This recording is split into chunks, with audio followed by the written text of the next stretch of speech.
Good afternoon. It's my honor and privilege to welcome a very, very special guest. We use the word special guest very loosely sometimes. Everyone is special. All of us are special, but special in the sense that I've known him for many years. He's the doyen of the Indian industry. He's a pioneer in the real estate sector, and he's a humble man. And I've had the good pleasure of interacting with him for the last 10, 12 years. Let me welcome Mr. Niranjan Hiranandani, who's the chairman of the Hiranandani Group. Also, he's the national president of Naredco. He's also he's been the president of FICCI in the past. So welcome, Mr. Hiranandani. How have been the last 150 days for you, both personally and professionally? Thank you very much, Dr. Annurag Batra. It's always a pleasure to interact with you and with Businessworld. So it's been a pleasure attending all your conferences and other things, and the kind of things now that we have to do on the virtual world. It's also a pleasure, but I would prefer to meet you one to one and then really be together with you. On the 150 days that we have had, I think one of the startling things which have happened is the fact that we have a pandemic which is unprecedented in the annals of my entire lifetime. So it is something which we all learned through trial and error, and obviously it required a huge amount of strong action.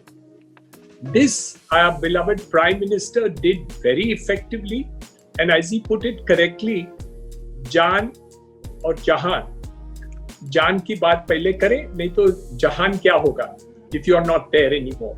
So I think the put down and putting his firm foot down in terms of lockdown did have its effectiveness, because we needed to do two things. One, to bring about efficacy in the hospitals and the health chain. And I think it gave time for the entire system really to work this out. And it happened very effectively. So I think the flattening and giving the opportunity for the systems to come into place worked effectively. On the other hand, the economy, of course, went into doldrums because we had a total lockdown in terms of industry, business. The only segment which was actually excluded was agriculture. And that performed excellently because the continuation of farming and other aspects of it has given us enough food to be given for the next 2 years to the people of India. And this is probably a huge benefit to the government and to the people of India, that we are able to at least give food to all, irrespective of their financial ability to pay or not to pay. So I think that was the first positive which has taken place. The second idea was totally confusing, because when the opening up started, the kind of chances which were taken were suboptimum, because different people took different sorts of situations. So on one side, we had the central government, we gave certain orders which were applicable across the board, while certain local situations handled it differently depending on their perceptions on it. And unfortunately, every district again did a different type of operations. So we were not able to actually really bring about the thing coming back to normal in an efficacious way. I use the word efficacious simply because there is no right and wrong. I think it's either efficient or not efficient, depending on how you perceive that situation. The third part of it, which is more better, was the fact that when opening up took place in the areas which did not have the extent of containment and others, I think we have benefited. So a large number of factories and industries which have opened up have really been able to spring to normal. So we do get strays of hope which indicate that many of the businesses and industries have gone back to normal. Let's look at steel.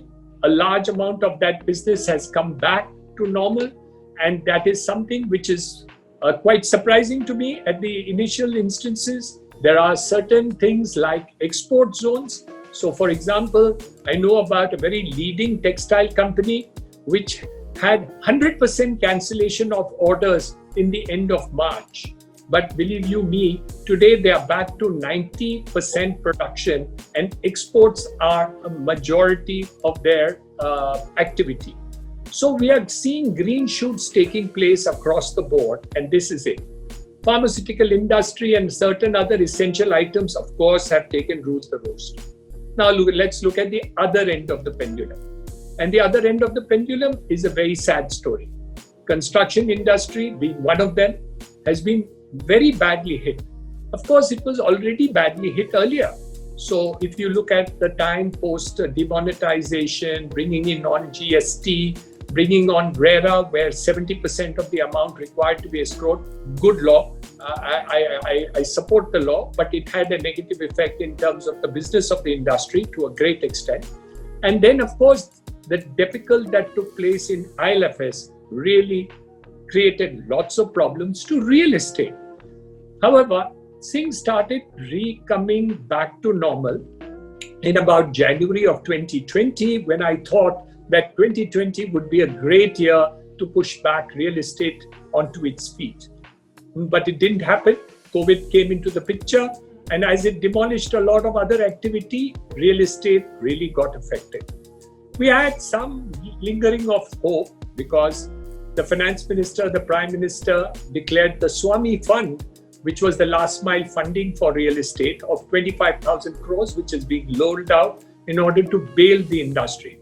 It's not enough, but still it's a start. And we expect that the amount would get ultimately increased to at least 150,000 crores if we want to do the solution. It doesn't need only government money, because a lot of other private players and banks and financial institutions are quite ready to get into this game in order to complete the activity. So what I would say is that we have the good, the bad, and the ugly. Good, because many of the businesses have returned back to normal, and that is where the positive story does run. The bad, in the sense that they are not even started. You could look at the hotels, the hospitality, travel and tourism, aviation, construction, real estate, and a part of the SMEs are also still very badly affected. I mention SMEs partly because government has done a lot of activity in order to help them. However, there are segmentations of SMEs which really have not done. One segment which I cannot forget, and I would be failing in my duty to do so, it's the migrant workers. And I think they were really badly hit. They were confused, they were scared, and they went back to their homes. Homes? What is their homes? Their homes was Mumbai. Their homes was Delhi. They'd been there for 5 years, 10 years, 15 years, 20 years. But they were still considered migrant because they didn't have a roof over their heads. So where did they rush back? They rushed back to UP, Bihar, West Bengal. And so the West and the South of India saw a huge amount of migration back to their homes. Now, luckily, the reverse migration has started. So if you look at it now, a lot of people have started moving back from their homes, of home states, and coming back to where the work is.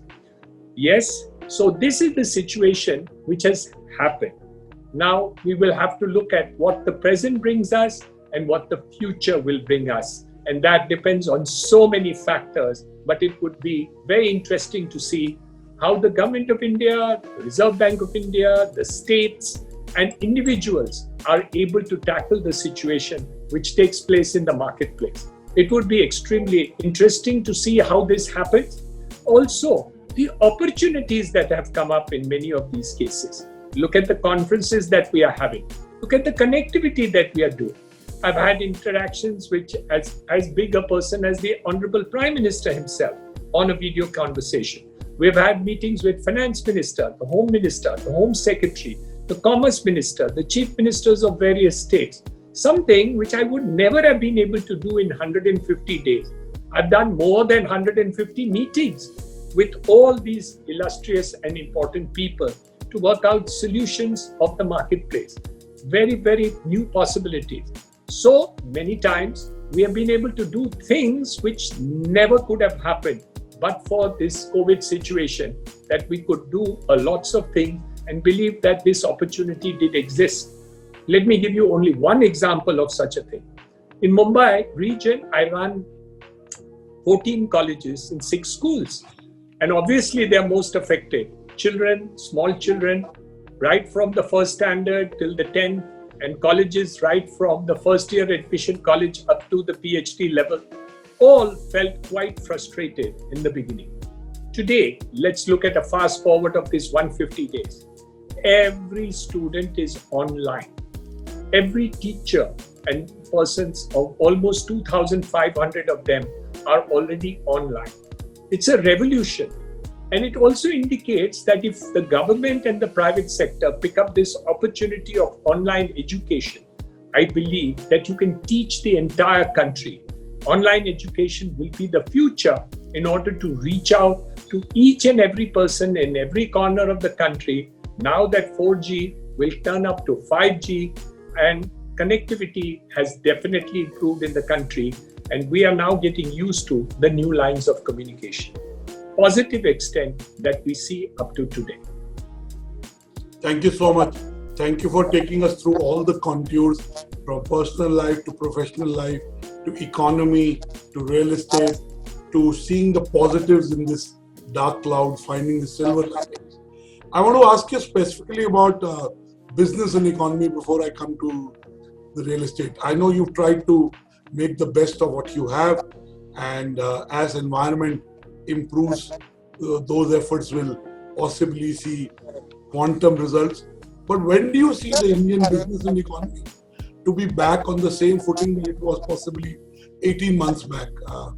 Will it be 12 months? Will it be 18 months? Will it be 24 months? Will it be earlier? Dr. Batra, my gut feel, and again I tell you it's a gut feel for various reasons, is that by March of 2021, we will be completely back on track.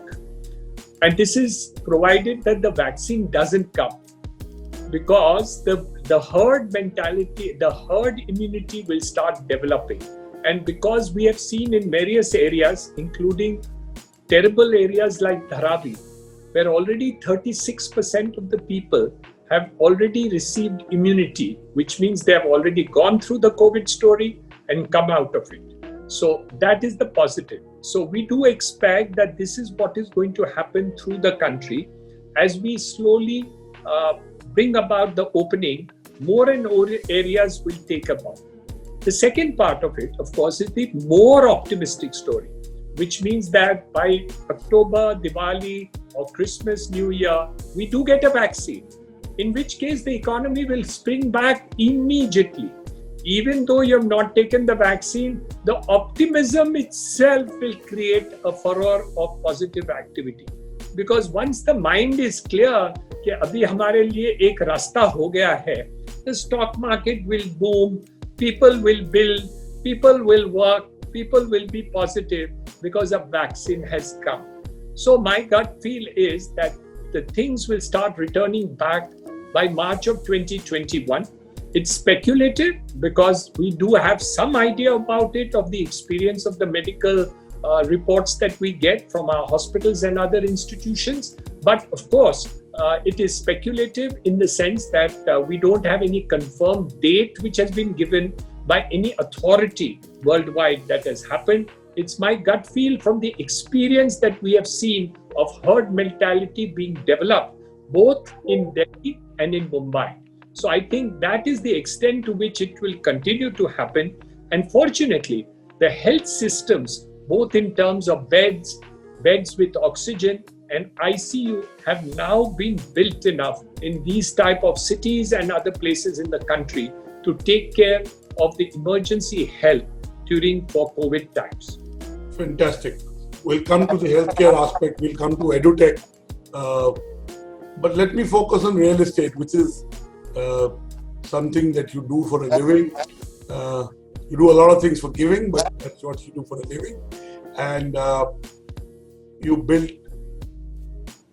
super quality real estate when nobody was building it in parts of Bombay. which then made it affordable. And I remember a conversation with you. We talked about the appreciation for the people who bought it at a certain value to where they are today. But let me go to, when do you see various segments of the real estate sector reviving? Let's start with residential. What are the trends in the residential market that you see across? For example, one of my fundamental beliefs is that millennials, for the first time, have spent so much time in their home that they'll value owning a home. While they're part of the sharing economy, I think they'll become part of a caring economy, which also means they may want to own a home. Their parents would push them. They've also saved a lot in the last 5 months because they've not gone out spent. So possibly they'll spend on real estate. So what is your view on the residential sector?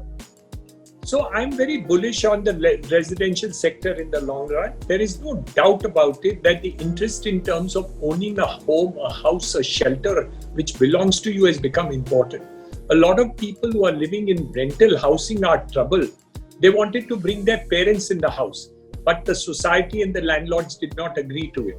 Lots of people wanted to do other activities as far as things are concerned in their home.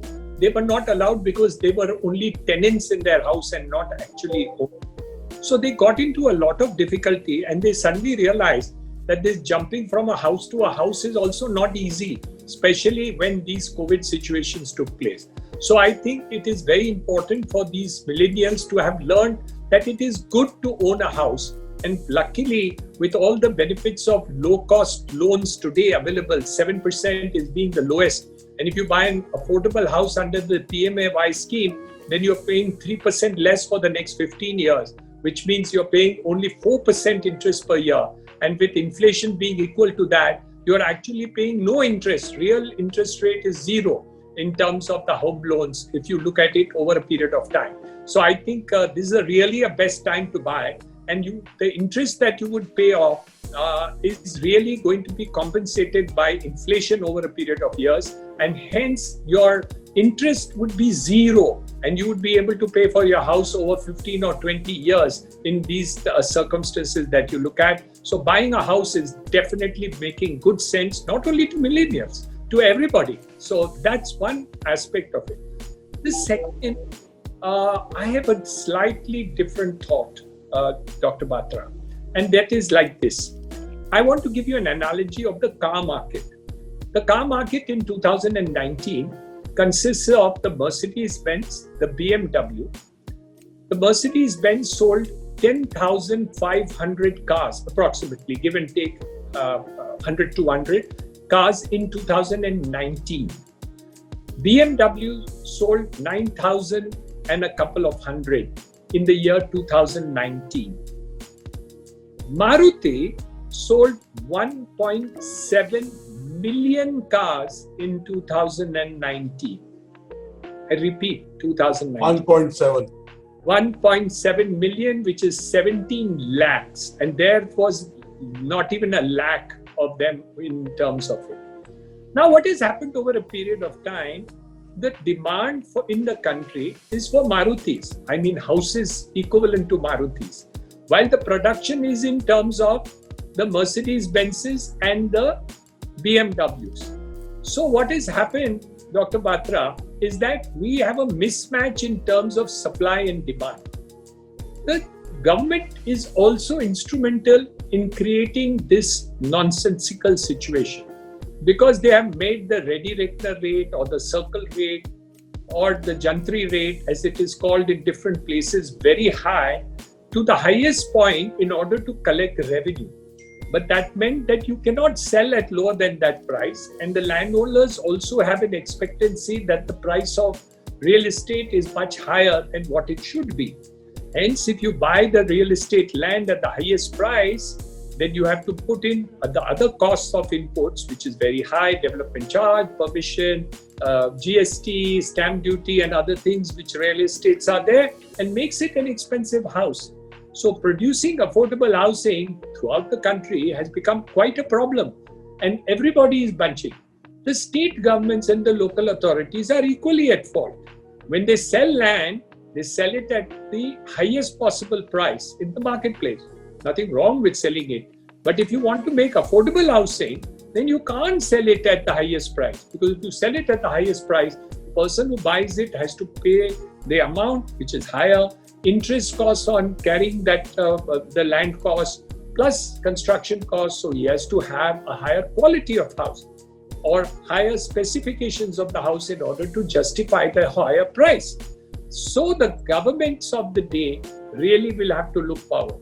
The Prime Minister, of course, has done a wonderful job in the Housing for All project and the PMAY scheme, where they have focused and tried to see what can be done in terms of affordable housing. And I pushed that segment to create 1.1 crore houses throughout the country in that segment.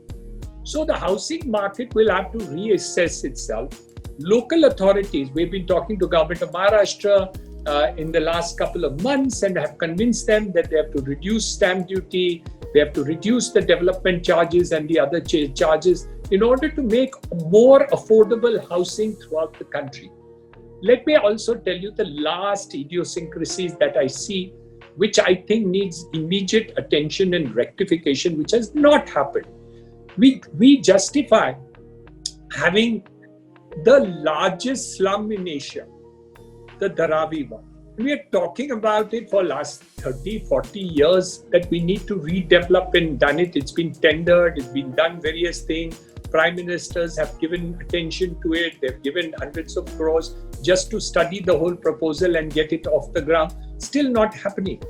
And the worst, the richest city in the country, namely Mumbai, of course Delhi is always considered richer, but second richest in the country, which is Mumbai, has more than 50% of its population living in jhopatpattis. Actually, half the people living in jhopatpattis can afford a house of the size that they use if it was an official house. But the policies and the land policies do not allow such things to happen.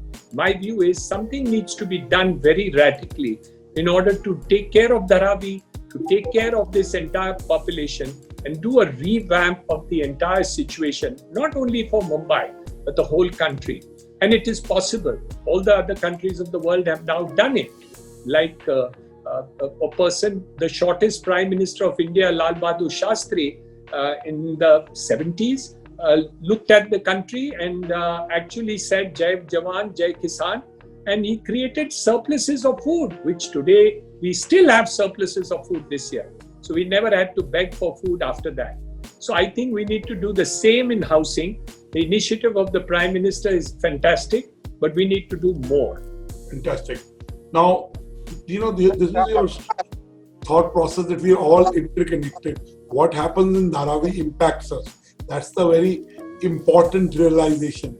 Like when we started building housing, we said we must reserve a real estate for the economically weaker section, because everywhere in the world, the support system also needs housing. Our cooks, our plumbers, our drivers, they all also need housing. And you're making a beautiful point. We need to look after this segment, which is bottom of the pyramid, because it is part of us. We'll come to that. Now, real estate over the last 6 years, there is a perception, it may not be the reality, is neglected. It's not top priority for the government for various reasons. Some articulated, some not articulated. You said you just interacted with the Prime Minister and the Finance Minister on the economic activity. Now, tell us, do you see that the powers that make policy have understood the multiplier impact that the real estate sector has on the economy? And do you see them taking proactive action? I know RERA was very good. It's good for the consumer. It has been implemented decently well. There are still some things that can be better. But tell us, do you think policy making will factor real estate more going forward so that it has a multiplier impact? The answer is yes. The reason why I'm saying that is that the Prime Minister's office, the Finance Minister, the Housing Minister in particular, Mr. Hardeep Puri, the Governor of the Reserve Bank of India, all these have reassured us that the sector is definitely seriously flagged out by them. They agree and accept that 260 industries are affected. They agree and accept that employment generation due to real estate and construction comprises of at least 15% of the working population of India. Yes, 15% of working population of India. It contributes directly 7% of the GDP of India directly, and makes a world of a difference in order to make the difference. And all the countries in the world, in the history of the world, which went into double-digit GDP growth, banked on infrastructure and real estate. So when China went into double-digit GDP growth, it was also because of real estate and infrastructure. If you look at what happened in Europe, the time when the autobahns of Germany were constructed, they were the reason to provide employment for Germany, not for cars. Cars were incidental, but employment was important to pull Germany out of the depression. America banks on the expressways and has cars and housing as a part of their important portfolio for GDP numbers that they need to see. So what is it really? They all agree that housing is an important segment of the economy. They're doing a lot for the country in terms of whatever they are doing in terms of attention. The question is, the government has also got too many other sectors to look at. So when they have to look after the migrant labor, they have to look after the Manrega scheme in the villages. Many of these become cross-purpose, because if you're giving people the thing in Manrega, here jobs are going a-begging. So we have an issue of that. Then we have the issue of skill development. So you get a lot of people, labor which is available, but they're not skilled. So you can't have plumbers, electrical, masons, carpenters, and all these segments, while you will get unskilled labor easily. So we are challenged over there that many times jobs go a-begging in our industry, especially construction, while there are lots of people who are unemployed, and that is of course known to one and all. So I do think that the government is looking at it very, very seriously. The question is it sufficient? Is it enough? Is it fast enough? Is it quick enough? Are we going to bring it back to the table agreed? And the last one point which we have represented is that we need the last mile funding. We asked for it last year for 25,000 crores. Government agreed to full 25,000 crores in creating a Swami Fund. Today we have realized with the situation which has happened, we need 1,50,000 crores of last mile funding. Now the government is also agreeing to that. And of course, there are lots of funds, banks and financial institutions which are ready to fund the money. We don't need government subsidy for that. We just need the enabler factor of creating a platform to put up these funds. If they do so, you'll be surprised. A large amount of projects which are stuck not only in the NCR region, which looks prominently close to your area, the capital, but all over the country. So these problems exist all over the country, and we would certainly look forward to this. Yes, the attention is given, not enough. We need to do much more. And some of it has definitely happened, some is happening, some still needs to happen. Thank you so much.